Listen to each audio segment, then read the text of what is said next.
First love. Magandang araw po. Kape at pandasal na po. Ito po si Cardinal Chito Tagle.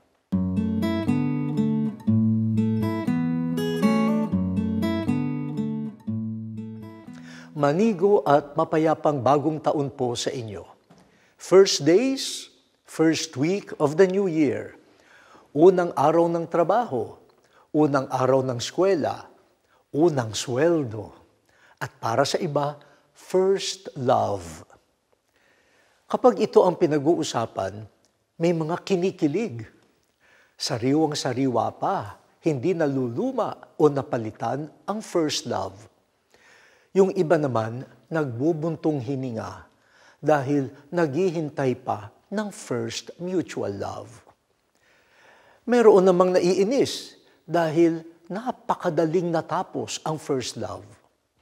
Para sa iba, ang first love ay career o gadget o kotse o pera na magiging first and only love. Ano nga ba ang first love? Sabi ni San Juan, ito ang pag-ibig.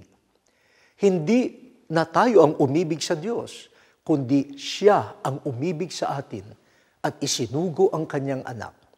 First love ay ang Diyos na nahumaling sa atin.